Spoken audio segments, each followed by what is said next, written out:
Hello, my name is Moderim and today I'm going to take a look at the freshly released game Superfuse, developed by Stitchhead Entertainment. Now I was excited for this one, had my doubts, but was overall positive. A superhero ARPG set in a distant future where humanity managed to explore the solar system. Now did it deliver? Sadly not. It's an early access mess and I would highly recommend for you to wait until they ship some fixes and improve the game. A release is also planned for 2023, but I'm certain they will have to delay this one. Now that's a hard-hitting claim, so let's back it up. First, a bit of information about the game and what's available right now. There are 3 classes to pick from: a berserker, melee focused one with a lightning based mage spec, a technomancer, basically a metal wizard with a minion spec, and an elementalist with a fire and ice spec. The game also features a short campaign with an endgame map system. You can play this game in co-op or solo in an offline or online mode. The game starts with a nice comic style introduction to give us some information about the world. It's well made and serves its purpose, showcasing a desert, futuristic cities, slums and more. It gets us in the mood and explains who we are. Next we are dropped on a platform and get down to business. But I was immediately put off by something. Everything felt like I was lagging, every input was delayed, and this had nothing to do with servers. I was playing one day before release, and offline mode was the same, not a good sign. So next up, the actual combat and movement. This is an ARPG, so that's the stuff that needs to be good, but the delay on everything felt awful. The spell SFX and model animations seem to be out of sync. You're also stuck in place for an awfully long time without a dodge roll, defensives or animation cancelling. Not a good experience.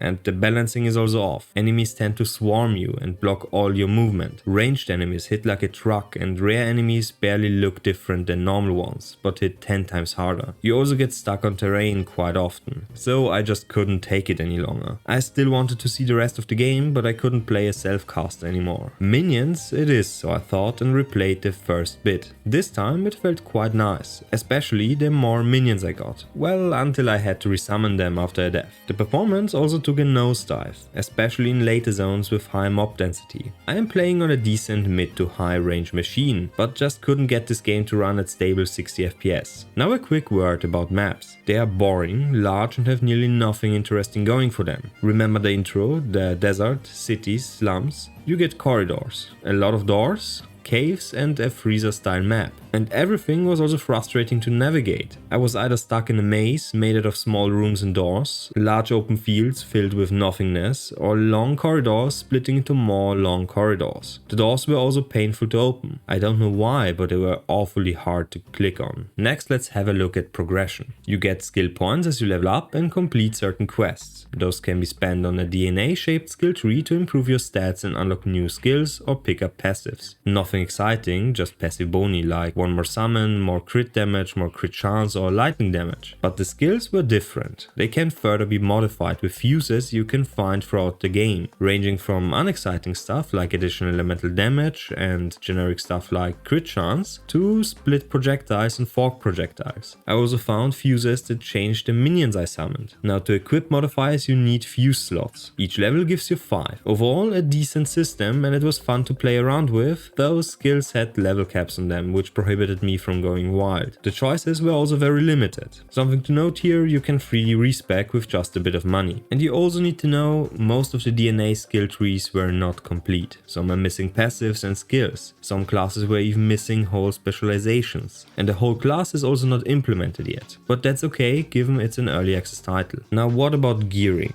You have a lot of slots to fill. Gear is split into multiple tiers and each piece can have lots of possible affixes. But itemization is also unfinished, with minion modifiers missing completely. I didn't find a single weapon that affected my boys. This made me kind of sad and not really care for loot at all. Basically all my power came from the skill tree and skill boards. Gear was mostly just for defenses, and some affixes were also completely useless, like the experience on kill 1. 3 XP is nothing compared to the 300k you actually need around level 17. And the worst one for last, bugs and glitches. The state in which this game went into early access is unacceptable. I received this game for free and I feel ripped off. I usually do not mind encountering a bug every so often. It can be funny or even boost the experience a bit, but this game threw them at me like candy on Halloween. Some of them were even game breaking. I couldn't switch to a different skill because the game thought it's the move action. And keep in mind, the game also had atrocious performance and threw in game crashes every so often. Anyway, let's wrap up the video. As for positives, others I really struggled to find some. The game has a cool setting, art style and intro cutscene. The skill tree and skill system is interesting and allows for possibly a lot of customization once developed. You can easily respec and experiment. Your gear color can be freely changed. Yes, there is an NPC for this. The OST is decent and fitting, and the game has a bit of endgame implemented, even if it just reused maps with modifiers. As for negatives, the performance is really bad. There is a lot of bugs and glitches. The world looks dull and there is little map variety. Map design is bad with little to no hints where you currently are, even with an overlay map. Not all passive skills and specializations are implemented. A class is still missing. Bosses and enemies are kind of boring to fight, except very few at the end. There is little monster variety. Inventory gets cluttered very easily. There are no minion modifiers. Itemization is unfinished and there's just a lot of bad affixes. Voice acting is all over the place. Even if there are some nice performances thrown in there